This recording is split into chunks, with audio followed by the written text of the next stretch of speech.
Hujan turun pelan di atap seng rumah Andi, seolah ikut menangis bersama seorang ibu yang duduk di sudut ranjang tua. Nafasnya pendek-pendek, sesekali ia batuk, menahan nyeri yang tak pernah benar-benar hilang. Di depannya, Andi menatap koper kecil yang sudah penuh sesak, bukan karena banyak barang melainkan karena di dalam koper itu terselip harapan yang terlalu berat untuk seorang pemuda seusianya. "Bu, kalau Andi pergi sekarang, siapa yang jaga ibu?" Suaranya bergetar. Ibu tersenyum, meski wajahnya pucat. "Pergilah, nak, orang miskin cuma punya dua pilihan, bertahan sambil kelaparan, atau pergi demi masa depan." Kata-kata itu seperti pisau, bukan karena keras, tetapi karena jujur. Andi menggenggam tangan ibunya, kasar oleh kerja bertahun-tahun, namun kini terasa rapuh. Sejak ayahnya meninggal, hidup mereka berubah. Hutang menumpuk, sawah digadaikan, dan penyakit yang menyerang ibunya menuntut biaya yang tak pernah mampu mereka penuhi. Kabar tentang pekerjaan TKI datang seperti cahaya samar di lorong gelap. Gajinya besar begitu kata orang desa. Tapi Andi juga mendengar cerita lain, majikan kejam, kerja tanpa istirahat, dan rindu rumah yang menyiksa. Tetapi kemiskinan tak memberi ruang untuk memilih. Di terminal, Andi memeluk ibunya untuk terakhir kalinya. Bau minyak kayu putih dan kain lusuh itu seolah ingin ia simpan selamanya. "Jangan sakit lagi, Bu, tunggu Andi pulang dengan uang banyak. Kita bangun rumah baru, ya." Suara Andi pecah. Ibu menepuk bahunya pelan. "Yang ibu minta cuma satu, jangan lupa jadi orang baik. Meski dunia di sana tak selalu adil." Bus melaju, menjauh dari desa. Dari kaca jendela, Andi melihat rumah-rumah kecil mengecil, sawah tertinggal, dan kenangan masa kecil ikut terlepas satu persatu. Di dadanya, doa dan ketakutan bertubrukan. Ia tak tahu bahwa perjalanan ini bukan hanya tentang uang, bukan hanya tentang pekerjaan. Di negeri orang, nasib telah menyiapkan sesuatu yang jauh lebih besar: perjanjian, air mata, dan janji yang akan mengikat hidupnya selamanya. Pesawat mendarat, tapi jantung Andi masih terasa menggantung. Bahasa asing terdengar di mana-mana. Lampu-lampu kota menyilaukan, dan langkah orang-orang seolah bergerak lebih cepat daripada pikirannya. Beberapa jam kemudian, Andi berdiri di depan sebuah gerbang tinggi berlapis besi hitam. Rumah besar itu menjulang dengan pilar putih, taman rapi, dan air mancur kecil di tengah halaman. Semewah itu dan seasing itu, pintu terbuka. Seorang perempuan elegan muncul, rambut hitamnya terikat rapi, tubuhnya tegap, wajahnya cantik namun dingin. Usianya sekitar 30, jauh lebih muda dari yang dibayangkan. Andi ketika mendengar kata janda kaya. "Namamu Andi?" tanyanya singkat. Andi mengangguk, menunduk sopan. "Iya, Bu, aku Ratna, mulai hari ini, kau bekerja di sini. Jaga kebersihan, taman, urus beberapa urusan rumah. Jangan banyak bicara, lakukan yang diperintahkan." Nada suaranya datar, tanpa marah, tapi tanpa kehangatan. Andi hanya menjawab pelan, "Baik, Bu." Hari-hari pertama terasa berat. Setiap pagi, ia bangun sebelum matahari, menyapu halaman luas, mencuci mobil, mengangkat belanjaan, hingga malam tiba. Tangan melepuh, punggung nyeri, namun yang paling menyakitkan adalah rasa rindu. Di sela-sela bekerja, ia sering melihat Ratna berdiri di balkon sendirian. Tatapannya kosong menembus langit senja, seolah mencari seseorang yang tak akan pernah kembali. Suatu malam, hujan turun deras. Listrik sempat padam sebentar. Dari dapur, Andi mendengar isakan tertahan. Pelan-pelan ia mendekat, memastikan tidak mengusik. Ratna duduk sendirian di meja makan, tangannya menggenggam foto seorang pria. "Kenapa kau tinggalkan aku?" bisiknya lirih. Andi segera memalingkan wajah. Bukan karena tidak peduli, justru karena ia menghormati luka yang bukan miliknya. Keesokan harinya, Ratna kembali dingin seperti biasa. Tidak ada jejak tangis, seolah malam tadi tak pernah terjadi. Tetapi bagi Andi, rumah itu kini terasa berbeda.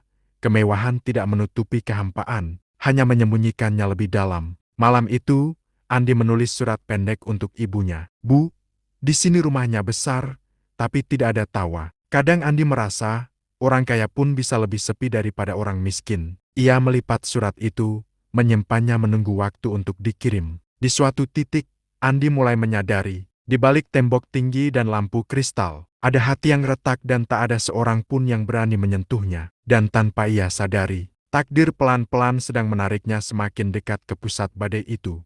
Suatu pagi, rumah terasa lebih sunyi dari biasanya. Pekerja yang lain diberi libur, Hanya Andi yang diminta tetap tinggal. Ratna duduk di ruang tamu, menatap jam dinding seolah menunggu sesuatu. Andi, siapkan mobil. Kita ke rumah sakit, katanya singkat. Tanpa bertanya, Andi menuruti. Perjalanan berlangsung hening. Ratna sesekali memejamkan mata. Napasnya panjang seperti menahan sesuatu yang berat. Di ruang dokter, Andi menunggu di luar. Waktu terasa lama. Ketika pintu terbuka, Ratna keluar dengan langkah pelan. Wajahnya pucat, matanya memerah. Dokter menyusul, menatap Ratna dengan tatapan iba. Bu Ratna, ingat apa yang saya katakan. Jangan terlalu berharap. Secara medis, kemungkinan itu nyaris tidak ada. Ratna hanya mengangguk. Tanpa berkata apa-apa, ia berjalan melewati Andi. Dalam perjalanan pulang, Ratna tiba-tiba berkata, suaranya nyaris berbisik, kenapa Tuhan memberi semua ini? Tapi mengambil satu hal terpenting. Andi menoleh pelan. Maaf, Bu. Andi tidak mengerti. Ratna menghela napas. Untuk pertama kalinya, ia membuka luka yang selama ini disembunyikan. Aku mandul. Andi, seumur hidup. Dokter sudah memastikan. Ia berhenti sejenak. Suamiku dulu meninggal tanpa meninggalkan keturunan. Keluarga suamiku membenciku. Mereka bilang, semua harta ini tidak pantas berada di tanganku jika aku tidak punya anak penerus. Kata-kata itu menusuk hati Andi. Mereka mengira aku bahagia karena kaya. Padahal setiap hari aku dihantui rasa gagal. Rumah itu terasa lebih dingin ketika mereka tiba. Ratna masuk ke kamar, menutup pintu, dan lama tidak keluar. Malam harinya, Andi mendengar suara kaca pecah. Ia berlari, namun pintu terkunci. Biarkan aku sendiri, teriak Ratna. Andi berdiri di depan pintu, bingung dan cemas. Dalam hatinya, ia berdoa bukan hanya untuk ibunya di kampung, tetapi juga untuk perempuan yang tampak kuat namun rapuh itu. Hari-hari berikutnya, Ratna menjadi lebih pendiam. Ia jarang makan, sering termenung lama di ruang kerja, memandangi dokumen-dokumen warisan dan foto mendiang suaminya. Suatu malam, ia memanggil Andi ke ruang tamu. Andi, katanya pelan, kalau seseorang merasa hidupnya kosong, menurutmu, apa yang harus dia lakukan? Pertanyaan itu sederhana, tapi berat. Andi menelan ludah. Mungkin, tetap berusaha, Bu, karena kadang, hal yang tak mungkin bisa terjadi kalau Tuhan mengizinkan. Ratna menatapnya lama, tatapan yang mengandung keputusasaan, sekaligus secercah harapan yang membara. Di balik tatapan itu, sesuatu sedang tumbuh. Sebuah keputusan gila yang akan mengubah jalan hidup mereka berdua. Dan Andi belum tahu apapun. Beberapa hari setelah pertanyaan itu, suasana rumah kembali hening. Tak ada suara televisi, tak ada musik, hanya langkah-langkah Andi yang sesekali terdengar di lorong. Malam itu, Ratna memanggilnya ke ruang kerja. Andi, duduklah. Nada suaranya tidak seperti biasanya. Tidak dingin, tidak pula lembut. Lebih tepatnya, ragu. Andi duduk, menunduk sopan. Ada yang bisa Andi bantu, Bu? Ratna memutar cincin di jarinya, kebiasaan yang muncul setiap kali ia cemas. Aku sudah memikirkan sesuatu. Hal yang mungkin akan kau anggap gila, tapi ini satu-satunya jalan yang kupunya. Andi menunggu, jantungnya berdegup tak menentu. Ratna akhirnya menatapnya lurus-lurus. Andi, menikahlah denganku. Kata-kata itu pecah di udara, sunyi, detik jam terasa berisik, seolah mengejek keheningan. Andi teronjak kecil. Menikah dengan Bu Ratna? Ratna mengangguk. Aku butuh seorang suami, setidaknya secara hukum. Aku butuh seseorang yang bisa memberiku harapan memiliki anak. Dokter bilang kemungkinan itu mustahil. Tapi aku ingin mencoba. Sekali saja, sebelum menyerah. Ia menarik napas panjang, lalu melanjutkan dengan suara pelan namun tegas. Jika kau bisa membuatku hamil, seluruh hartaku akan menjadi milikmu. Rumah ini, perusahaan, semuanya. Aku hanya ingin satu hal, seorang anak. Andi membeku. Kata-kata itu terasa terlalu berat, seperti beban yang tiba-tiba dijatuhkan ke pundaknya. Bu, Andi cuma orang kampung. Andi bukan siapa-siapa. Aku tahu, potong Ratna, justru itu. Aku butuh seseorang yang tidak mengejarku karena ambisi. Kau bekerja jujur. Kau tidak pernah mengambil kesempatan yang bukan milikmu. Di dalam benak Andi, bayang-bayang ibunya muncul, obat yang mahal, hutang yang menunggu, dan janji untuk membangun hidup yang lebih baik. Namun bersamaan dengan itu, muncul rasa bersalah seolah ia sedang memperdagangkan dirinya sendiri. Kalau orang-orang tahu, mereka akan menertawakan saya, Bu, ucapnya lirih. Mereka sudah lama menertawakanku. Ratna tersenyum pahit. Aku tidak peduli lagi dengan dunia. Aku hanya peduli pada takdir yang masih bisa kuperjuangkan. Keheningan kembali turun. Akhirnya Ratna berkata, lebih lembut. Kau tak perlu menjawab sekarang. Pikirkan, ini bukan perjanjian kecil. Ini akan mengikat hidup kita selamanya. Andi berdiri perlahan. Baik, Bu, Andi akan memikirkannya. Malam itu, ia tidak bisa tidur. Di kamar kecilnya, ia menatap langit-langit sambil menggenggam rosario tua yang diberikan ibunya. Apakah ini jalanmu, atau ujianmu? Di luar, angin berdesir pelan. Seakan dunia menunggu keputusan yang akan menentukan segalanya: cinta, harta, harga diri, dan masa depan. Dan fajar yang akan datang, membawa jawaban. Itu akhirnya keluar setelah malam-malam panjang yang dipenuhi resah dan doa. Andi berdiri di depan Ratna. Wajahnya pucat namun tegas. Bu, jika ini cara satu-satunya, Andi setuju. Tapi izinkan Andi tetap menjadi orang yang jujur. Jangan pernah memaksa Andi melupakan siapa diri Andi. Ratna menatapnya dalam-dalam. Ada rasa lega yang tak bisa disembunyikan. Aku tidak akan memaksamu menjadi orang lain. Kita akan menikah sebagai kesepakatan, bukan romantika. Berita itu menyebar cepat. Para tetangga kaya memandang sinis. Sebagian berbisik, TKI miskin itu pasti mengincar harta. Sebagian lagi tertawa, menganggap Ratna sudah gila. Keluarga mendiang suaminya datang dengan wajah masam. Bahkan kau memilih laki-laki rendahan untuk menggantikan darah keluarga kami, kata salah satu dari mereka, penuh penghinaan. Ratna hanya menjawab dingin, hidupku, pilihanku. Pernikahan berlangsung sederhana di aula kecil kota. Tidak ada pesta meriah, tidak ada musik mewah. Hanya kursi-kursi berderet, beberapa saksi, dan sepasang cincin yang terasa terlalu berat di jari Andi. Saat ijab kabul diucapkan, dada Andi bergetar. Bukan karena bahagia melainkan karena takut.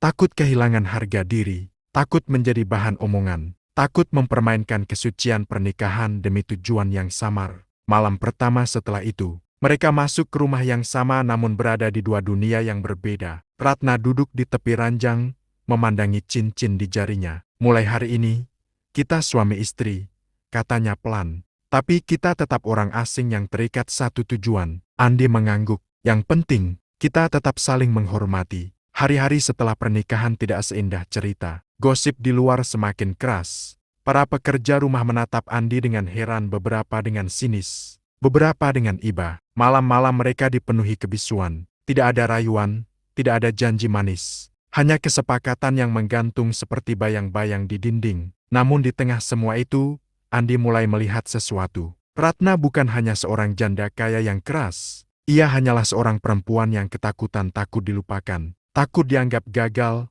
takut menghadapi masa tua sendirian. Dan meski pernikahan mereka dingin, ada sesuatu yang perlahan tumbuh, bukan cinta, tetapi rasa ingin melindungi. Di lubuk hati terdalam, Andi berbisik pada dirinya sendiri, jika ini takdirku, aku harus menjalaninya dengan hati yang bersih. Tapi takdir belum selesai menguji.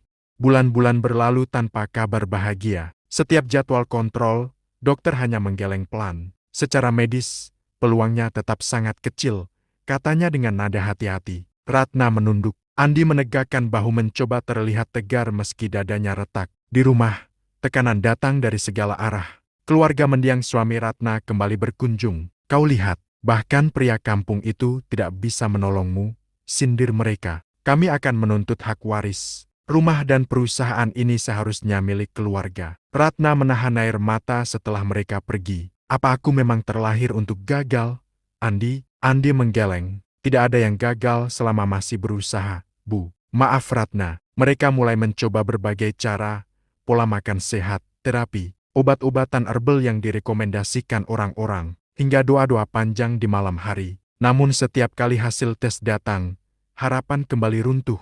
Malam-malam Ratna berubah menjadi pertarungan antara harapan dan keputusasaan. Kadang ia duduk di lantai kamar mandi, menangis diam-diam agar tak terdengar. Kadang ia menatap cermin dan bertanya pada bayangannya sendiri, untuk apa semua harta ini? Kalau aku tidak punya siapapun yang memanggilku ibu? Andi menyadarinya. Ia semakin sering membantu tanpa diminta, menyiapkan air hangat, memasak bubur saat Ratna tak berselera makan, menutup jendela ketika angin malam terasa menusuk. Namun di dalam dirinya, badai lain berkecamuk. Ia merasa bersalah pada ibunya karena belum mampu mengirim uang sebanyak yang dijanjikan. Ia merasa bersalah pada Tuhan karena seolah menjadikan pernikahan sebagai transaksi. Dan ia merasa takut-takut suatu hari Ratna menyesal telah memilihnya. Suatu malam, Ratna berkata lirih di ruang tamu, "Andi, kalau suatu hari aku benar-benar tak bisa hamil, kau bebas pergi. Aku tidak akan menahanmu. Aku akan mengembalikanmu ke hidupmu." Andi menoleh pelan. "Dan Ibu Ratna, apa yang akan terjadi denganmu?" Ratna tersenyum pahit.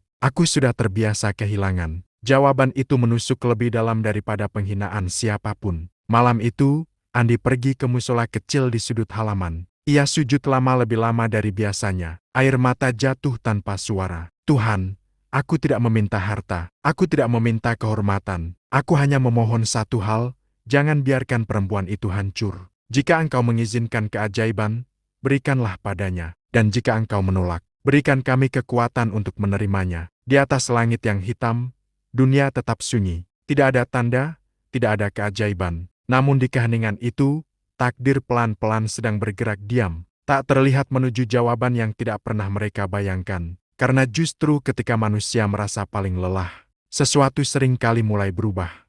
Musim hujan datang kembali. Pohon-pohon di halaman meneteskan air. Dan langit seakan tidak pernah benar-benar cerah. Ratna lebih banyak diam, membaca buku-buku yang tidak pernah selesai. Seolah mencari jawaban yang tidak ada. Hingga suatu pagi sesuatu yang kecil, nyaris tak berarti terjadi. Ratna merasa pusing ketika bangun. Perutnya mual, tubuhnya lemah.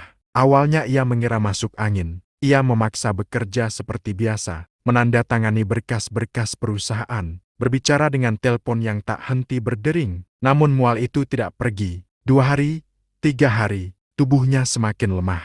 "Andi," panggilnya pelan, "tolong antar aku ke dokter. Aku tidak enak badan." Di ruang tunggu rumah sakit, jantung Andi berdebar aneh. Bukan karena harapan. Ia sudah mengubur harapan itu lama, melainkan karena ketakutan kehilangan. Pemeriksaan berlangsung lebih lama dari biasanya. Dokter beberapa kali melihat layar, mencatat, lalu tersenyum kecil, senyum yang belum berani sepenuhnya muncul. Akhirnya, ia menoleh pada Ratna. "Bu Ratna, saya ingin Anda mendengarkan ini dengan tenang." Ia berhenti sejenak. "Anda hamil." Waktu berhenti. Ratna membeku. Bibirnya terbuka, tapi tak ada suara keluar. Andi menatap dokter, seolah memastikan ia tidak salah dengar. "Hamil?" Ratna berbisik. "Ya," jawab dokter lembut. "Usianya masih sangat awal dan berisiko tinggi. Tapi ini nyata, saya sendiri." Menyebutnya keajaiban. Air mata yang selama ini Ratna tahan pecah begitu saja. Ia menutup wajah, bahunya bergetar. "Terima kasih, Tuhan. Terima kasih." Andi menunduk, dadanya dipenuhi rasa yang campur aduk syukur, lega, takut, dan tak percaya. Ia ingin tersenyum, tapi air matanya sendiri mengalir.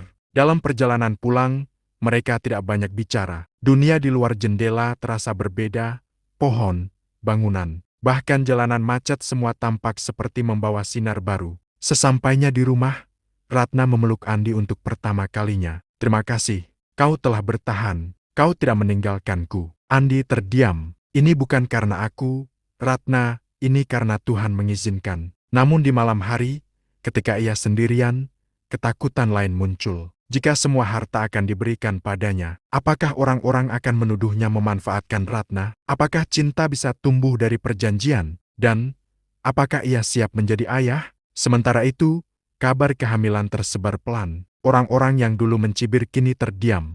Keluarga mendiang suami Ratna, yang selalu merasa menang, tiba-tiba goyah. Bagi Ratna, setiap pagi kini dimulai dengan harapan. Ia mengusap perutnya yang masih rata dan berbisik, "Anakku, bertahanlah. Ibumu sudah terlalu lama hidup sendirian." Dan Andi, dari jauh, memperhatikannya dengan perasaan yang tak lagi sekadar tanggung jawab. Ada sesuatu yang mulai tumbuh di antara mereka, bukan sekadar janji harta, melainkan sebuah ikatan halus yang belum berani disebut cinta. Namun jalan di depan masih panjang dan kehamilan ini tidak akan berjalan mudah. Kehamilan Ratna tidak berjalan mudah. Di bulan ketiga, dokter memberi peringatan tegas. "Kehamilan ini berisiko tinggi," ujarnya. "Tekanan darah naik, tubuh lemah, dan riwayat medis Anda tidak mendukung. Anda harus banyak istirahat. Hindari stres sedikit pun." Ratna mengangguk, namun di wajahnya tersirat ketakutan baru. Takut kehilangan keajaiban yang baru saja ia dapatkan. Sejak hari itu, Andi mengambil alih hampir semua tugas rumah. Ia belajar memasak menu sehat dari internet, menyiapkan susu hangat, mengatur jadwal obat, bahkan mencatat waktu tidur Ratna agar tak terlambat istirahat. Setiap langkah Ratna kini disertai kalimat lembut. Pelan-pelan, jangan terlalu capek. Ayo duduk dulu, Ratna. Kalau pusing, bilang, jangan dipendam. Ratna sering memperhatikannya diam-diam. Pemuda yang dulu hanya seorang pekerja rumah tangga, kini berdiri di sampingnya bukan sebagai pelayan, bukan pula sebagai penukar takdir, tetapi sebagai seseorang yang benar-benar peduli. Suatu malam, Ratna terbangun karena kram tajam di perutnya. Panik menyergap. Andi, serunya. Andi langsung berlari, menahan tangannya, menenangkan napasnya, lalu membawanya ke rumah sakit. Hasil pemeriksaan menunjukkan ancaman keguguran ringan. Istirahat total menjadi kewajiban. Di kamar rumah sakit yang sunyi, Ratna menatap langit-langit. Kalau aku kehilangan dia, aku tidak tahu apakah aku kuat, bisiknya. Andi duduk di sampingnya. Kalau itu terjadi, kita menangis bersama, katanya pelan. Tapi selama dia masih ada, kita jaga bersama. Kita bukan lagi dua orang asing, Ratna, kita satu keluarga sekarang. Ratna menoleh.